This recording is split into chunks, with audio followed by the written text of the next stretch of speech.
সবাইকে স্বাগত দীপ্ত সংবাদে। সাথে রয়েছে দোলা ডলরের। শুরুতেই জানাবো সংবাদ শিরোনাম। পুলিশ, র্যাব ও আনসারের পোশাকে পরিবর্তন আনল সরকার। ভাবমূর্তি ও আস্থা বাড়ার আশা। ভোটার তালিকা হালনাগাদ কাজ শুরু। ৩ ফেব্রুয়ারি পর্যন্ত তথ্য সংগ্রহ, ছবি তোলা ৫ ফেব্রুয়ারি। দ্বিতীয় মেয়াদে যুক্তরাষ্ট্রের প্রেসিডেন্ট হিসেবে শপথ নিচ্ছেন ডোনাল্ড ট্রাম্প। নিরাপত্তা জোরদার। যুদ্ধবিরতির পর গাজায় ফিরছে ফিলিস্তিনিরা। ধ্বংসস্তূপে মিলছে মরদেহ। খাদ্য পানির তীব্র সংকট।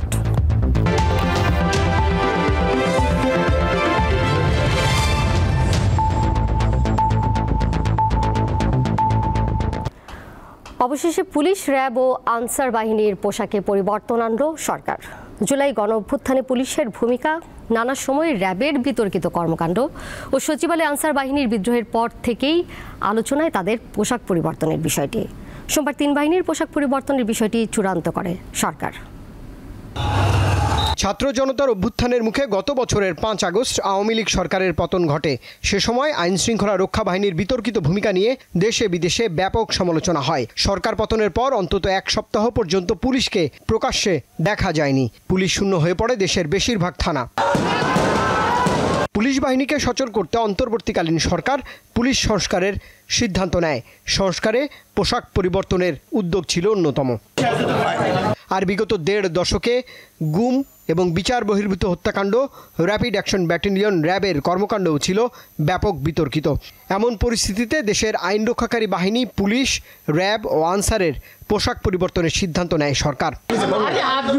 সোমবার সচিবালয়ে স্বরাষ্ট্র মন্ত্রণালয়ের সভাকক্ষে আইন শৃঙ্খলা সংক্রান্ত উপদেষ্টা কমিটির বৈঠক অনুষ্ঠিত হয়। বৈঠক শেষে স্বরাষ্ট্র উপদেষ্টা জানান পোশাক পরিবর্তনের সিদ্ধান্তের বিষয়ে। পোশাকের সাথে সাথে সব কিছু, মন মানসিকতা সব কিছুরই পরিবর্তন দেয়। তো আমি বারবার একটা বলি, আপনারা কিন্তু একটা ক্ষেত্রে হলো সবচেয়ে বেশি জোর দেবেন, এই হলো দুর্নীতি। আপনারা যদি দেশ থেকে দুর্নীতিটা রোধ করতে পারেন, অনেক সমস্যারই সমাধান হয়ে যাবে। বড় ধরনের টাকার সংকলন হবে না, ওই নর্মাল ড্রেস যে সময় হতে থাকছে না, এই আস্তে আস্তে এইভাবে আমরা করে দিব, যেন বড় ধরনের টাকার সমস্যাটা না হয়। তিনি জানান দেশে 33,648 জন বিদেশি অবৈধভাবে বসবাস করছেন। দ্রুতই তাদের বৈধ হওয়ার তাগিদ দেন তিনি। কথা বলেন বাংলাদেশ ভারত সীমান্ত নিয়েও। যে মরণঘাতী ওয়েপন তো ওদের কাছে আছে, কিন্তু যেইগুলি নাই, যেমন ধরেন যে টিয়ার গ্যাস নিক্ষেপ করা, যে টিয়ার গ্যাস তো ওদের কাছে নাই। প্লাস আপনার ওদের কাছে তো ওই যে সাউন্ড গ্রেনেড নাই। এই সাউন্ড গ্রেনেড এইগুলি কেনার জন্য ওদের আমরা পারমিশন দিয়ে দিয়েছি, যেটা নিয়ে আপনারা দেখছেন যে চাঁপাইনবাবগঞ্জে বিএসএফের কাছে আছে, কিন্তু আমাদের বিজিবির কাছে নাই। বিজিবির কাছে আছে হলো খুব লেথাল ওয়েপন। দ্রুতই দেশের সীমান্ত রক্ষায় নিয়োজিত বিজিবিকে অত্যাধুনিক সরঞ্জামে সজ্জিত করা হবে বলেও জানিয়েছেন এই উপদেষ্টা। রুবায়েত হাসান, দীপ্ত সংবাদ, ঢাকা। নির্বাচনে কেউ যেন কেন্দ্র বা ভোট বাক্স দখল করতে না পারে, সেজন্য সামাজিক প্রতিরোধ গড়ে তোলার আহ্বান জানিয়েছেন CCAMM নাসিরউদ্দিন। সোমবার সাভারে ভোটার তালিকা হালনাগাদ কার্যক্রমের উদ্বোধনী অনুষ্ঠানে তিনি এই আহ্বান জানান। ত্রয়োদশ জাতীয় সংসদ নির্বাচনকে সামনে রেখে দেশজুড়ে শুরু হলো ভোটার তালিকা হালনাগাদ কর্মসূচি। 2008 সালের 1 জানুয়ারি বা তার আগে যাদের জন্ম তারা ভোটার হতে পারবেন। একই সঙ্গে মৃত ভোটারদের তালিকা থেকে বাদ এবং আবাসস্থল পরিবর্তনের কারণে স্থানান্তরের সুযোগ থাকবে এ হালনাগাদে। কার্যক্রম চলবে 3 ফেব্রুয়ারি পর্যন্ত। পরে চূড়ান্ত ভোটার তালিকা প্রকাশ করবে নির্বাচন কমিশন। সাভার উপজেলা নির্বাচন কার্যালয়ে সোমবার সকালে ভোটার তালিকা হালনাগাদ কর্মসূচির উদ্বোধন করেন প্রধান নির্বাচন কমিশনার। এর আগে উদ্বোধনী অনুষ্ঠানের আলোচনায় ভোটার তালিকা হালনাগাদে মাঠ পর্যায়ের কর্মীদের দিক নির্দেশনা দেন নির্বাচন কমিশনাররা। একটা ভোটাধিকার প্রয়োগের প্রাথমিক যেই ধাপ, তাকে ভোটার তালিকাভুক্ত করা, এই আমানতের খেয়ানত আমরা করব না ইনশাল্লাহ। আমরা সঠিকভাবে তথ্য সংগ্রহ করব। বর্তমান নির্বাচন কমিশন কোনো রংবিহীন, চেহারাবিহীন একটি কমিশন। আমরা প্রতিজ্ঞাবদ্ধ, আমরা আমাদের ওই সন্তানের প্রত্যাশা পূরণ করব। নির্বাচন কমিশনাররা বলেন, গতবারের থেকে এবার নারীদের ভোটার হওয়ার প্রবণতা কমেছে। এটা খতিয়ে দেখতে হবে। এছাড়া প্রবাসীদের ভোটার করার প্রয়াস রয়েছে কমিশনের। এটাও গুরুত্ব দিয়ে তথ্য সংগ্রহকারীদের অনুরোধ করেন তারা। আপনারা একটা নির্ভুল ভোটার তালিকা সংগ্রহ করবেন। এটা করতে হবে শতভাগ। শতভাগ নির্ভুল করতে হবে। এটা আমার আবেদন নয়, এটা সারা জাতির আবেদন। পরে সিইসি তার বক্তব্যে বলেন, ছাত্র জনতার আন্দোলন যে সুযোগ করে দিয়েছে তা কাজে লাগাতে হবে।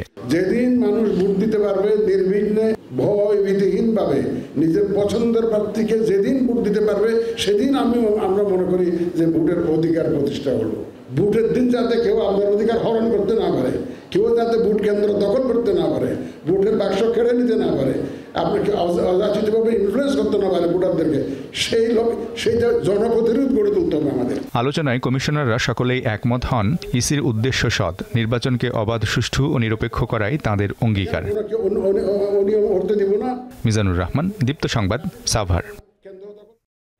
রাষ্ট্র পুনর্গঠনের লক্ষ্যে বিএনপিকে শক্তিশালী করতে ভালো মানুষদের দলে আনার তাগিদ দিয়েছেন দলটির ভারপ্রাপ্ত চেয়ারম্যান তারেক রহমান। আর বিএনপি মহাসচিব জানিয়েছেন, কর্মীদের রাজনৈতিক জ্ঞানের অভাব পূরণে প্রশিক্ষণের প্রয়োজন আছে। সোমবার বিএনপির প্রাথমিক সদস্যপদ নবায়ন কর্মসূচিতে তারা এসব কথা বলেন। দলের প্রাথমিক সদস্যপদ নবায়ন কর্মসূচির উদ্বোধনী অনুষ্ঠানের আয়োজন করা হয় রাজধানীর গুলশানে বিএনপি চেয়ারপারসনের রাজনৈতিক কার্যালয়ে। এতে দলের স্থায়ী কমিটির সদস্য সহ বিভিন্ন স্তরের নেতারা অংশ নেন। ভার্চুয়ালি যোগ দেন বিএনপির ভারপ্রাপ্ত চেয়ারম্যান তারেক রহমান। দলের নেতারা এই কর্মসূচির গুরুত্ব তুলে ধরেন, বলেন মেধাবীদের দলে আনতে হবে। আর বিএনপি মহাসচিব জানান, নেতাকর্মীদের মধ্যে রাজনৈতিক জ্ঞান জাগ্রত করতে রাজনৈতিক প্রশিক্ষণ জরুরি। সদস্য নবায়নের মধ্য দিয়ে আমাদের টার্গেট প্রায় আমরা হিসাব করে দেখছি রাফলি হয়তো 1 কোটিরও অধিক আমাদের সদস্য সংখ্যা হবে। এখানে আমাদের যে কর্মীরা আসে স্লোগান নিয়ে, একটা পতাকা নিয়ে আসে, সাধারণত ভাইদের পিছনে আসে, এসে সেই ভাইদের পক্ষে স্লোগান দিতে থাকে, তারপরে স্লোগান দেয় পূর্ব, পশ্চিম, উত্তর, দক্ষিণ। এটা রাজনীতি না। কম্পালসারি করতে হবে প্রত্যেকটি উপজেলা এবং জেলাতে রাজনৈতিক প্রশিক্ষণ, এটা খুব জরুরি করতে হবে। লন্ডন থেকে ভার্চুয়ালি যোগ দিয়ে বিএনপির ভারপ্রাপ্ত চেয়ারম্যান তারেক রহমান বলেন, সদস্যপদ নবায়ন কর্মসূচি দলকে পুনর্গঠিত করবে। যেই মানুষগুলোর কারণে আজ আমরা আমাদের অবস্থান থেকে আমাদের কথাগুলো বলতে পারছি, সেই মানুষগুলোকে আবার আমরা একত্রিত করতে চাই, ঐক্যবদ্ধ করতে চাই। এবং সেই জন্যই আজকে আমাদের এই নবায়ন, মেম্বারশিপ নবায়ন করা। দলকে যদি আমরা সঠিকভাবে পুনর্গঠন করতে না পারি, আমরা দেশকে পুনর্গঠন করতে পারবো না। প্রাথমিক সদস্যপদ নবায়ন ফি 20 টাকা পরিশোধ করে এ সময় সদস্য নবায়ন ফর্ম পূরণ করেন তারেক রহমান এবং অনুষ্ঠানের মঞ্চে উপস্থিত নেতারা। আনোয়ার হোসেন, দীপ্ত সংবাদ, ঢাকা। যুদ্ধবিরতির পর গাজার ধ্বংসস্তূপ থেকে একের পর এক উদ্ধার করা হচ্ছে মরদেহ। শুধু রাফা শহরে 97 জনের মরদেহ উদ্ধার করেছে স্থানীয় কর্তৃপক্ষ। যুদ্ধবিরতির পর বাসিন্দারা গাজায় ফিরতে শুরু করলেও প্রয়োজনীয় খাদ্য, চিকিৎসা ও ত্রাণের সংকট কাটেনি। কোনো একটি ভবনের অস্তিত্ব বোঝার উপায় নেই। দুই পাশে ধ্বংসস্তূপের মাঝ দিয়ে হাঁটছেন গাজার ফিলিস্তিনিরা। যুদ্ধবিরতি কার্যকরের দ্বিতীয় দিনেও বাড়ি ফেরা মানুষের ঢল গাজার শহরগুলোতে। ধ্বংসস্তূপের উপর দাঁড়িয়ে বাঁধভাঙা উচ্ছ্বাস তাদের। তবে অনেকের মাঝে রয়েছে বিষাদের সুর, কারণ তাদের স্বজন কিংবা সাজানো ঘরবাড়ি কিছুই আর নেই।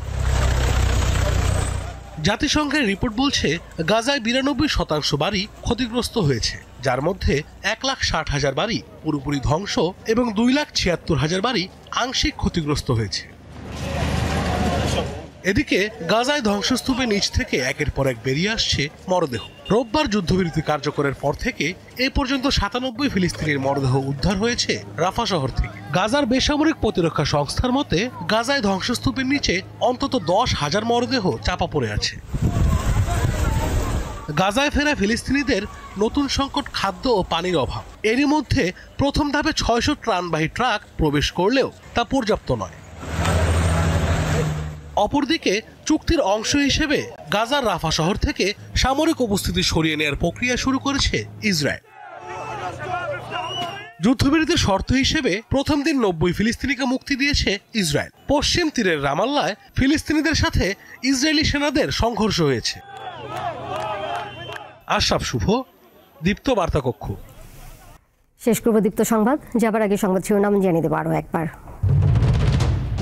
পুলিশ, র্যাব ও আনসারের পোশাকে পরিবর্তন আনল সরকার, ভাবমূর্তি ও আস্থা বাড়ার আশা। ভোটার তালিকা হালনাগাদ কাজ শুরু, 3 ফেব্রুয়ারি পর্যন্ত তথ্য সংগ্রহ, ছবি তোলা 5 ফেব্রুয়ারি।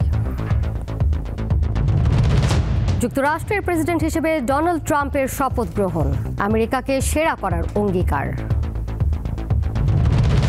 যুদ্ধবিরতির পর গাজায় ফিরছে ফিলিস্তিনিরা, ধ্বংসস্তূপে মিলছে মরদেহ, খাদ্য পানির তীব্র সংকট। এই ছিল এখনকার মতো। এর সাথে বিদায় নিচ্ছি আমি দোলা ডলরেস। আরও তথ্য এবং বিনোদনের নানা খবর জানতে যুক্ত থাকুন দীপ্ত ডিজিটাল প্ল্যাটফর্মে। সবাইকে ধন্যবাদ।